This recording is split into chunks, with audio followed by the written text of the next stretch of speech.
Գումարտակ Հավսար, զգաստ, լսել անվանականչը։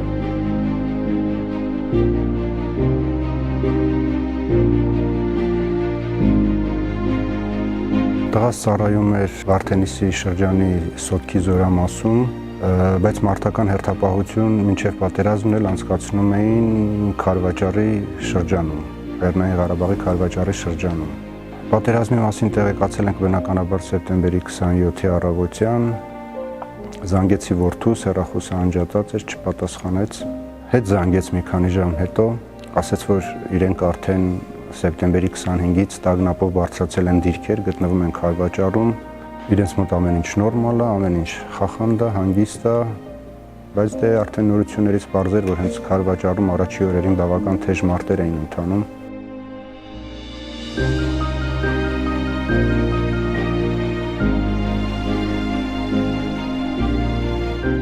Ամբողջ ընթացքում մինչև իր զոհվելը 3 անգամ եմ հետազրուցել։ Պատերազմի ընթացքում մոր հետ չի խոսել, ընդհանրապես մենք փորձում էինք ամբողջ ծառայության ընթացքում իրեն հանգիստ թողնել, երբ ինքը հարմար կգտներ, այդ ժամանակ էլ զանգահարում էր։ Վերջի անգամ խոսել եմ հետը հոկտեմբերի 1-ին։ Զանգեց ու մոտ 11 րոպե զրուցեցինք։ Ես զարմացել էի, անգամ հետո կնոջս պատմում էի, ասում էի 11 րոպե հետս խոսել է, որտեղ ընդհանրապես քչախոս էր։ Բարև պապ ջան, լավ լուր ունեմ։ Այսօր բարձրագույն հրամանատարությունից մարդիկ էին եկել, անուններ չտամ։ Պարգևատրեցին, վերջում ասեցին, հարցեր ունեք, ասեցի հա, հարցրեցի, ո՞րն է հաղթանակը, ասեցին, թշնամուն պիտի կոտորենք ու ոչ միտից հող չենք տալու։ Արժանավայել մարտական ուղի անցել։ Զոհվելուց հետո արժանացավ մարտական ծառայության մեդալի, իսկ այնուհետև պատերազմից որոշ ժամանակ անց Հայաստանի Հանրապետության նախագահի հրամանագրով արժանացավ նաև մարտական խաչ առաջի աստիճանի շքանշանի։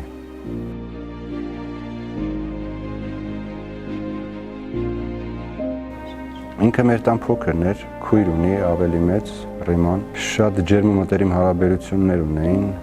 Մենք տան ասում էինք, որ դուք մեր տան մաֆիան եք։ Հաճախակի առանձնանում էին, երկար զրուցում էին տարբեր բաների մասին, շշուկով, քանի որ քույրը մեծ է, շատ հարցերում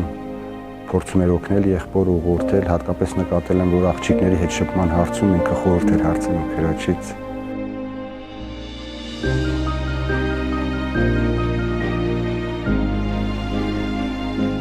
Ու զգացի, որ ընկերուհի ունի, հարցրեցի ունես ընկերուհի, ասեց ունեմ, ասեցի անունն ինչ է, ասեց Գոհարիկ անունը։ Հարցրեցի որտեղ է սովորում, բժշկականում էր սովորում այդ աղջիկը։ Հետագայում արդեն իր զոհվելուց հետո պարզվեց, որ դա իր դասընկերուհի Գոհարիկն է, որին մենք շատ լավ ճանաչում էինք, բայց ինքը ուղղակի այդ պահին նպատակահարմար չէր գտել մանրամասներ, ու տենց մանրամասներ չասեց։ Գոհարիկի հետ մինչև այսօր կապի մեջ ենք, գալիս է, գնում է, մեր հարազատ աղջիկը ոնց որ լինի։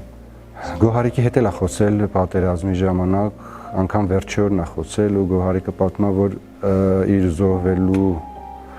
նախորդ գիշեր 3 անգամ զանգահարել է Գոհարիկին։ Գոհարիկն ասում արդեն էլ չգիտեի ինչ խոսայի, ասում էր դու խոսի, ես քեզ լսեմ։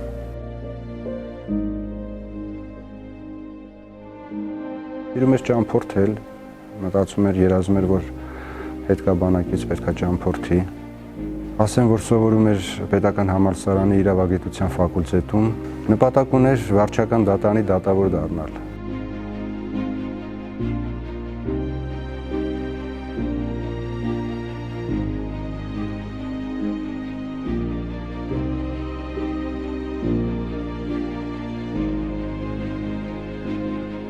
Պողոսյան Խաչիկ Մարտիրոսի։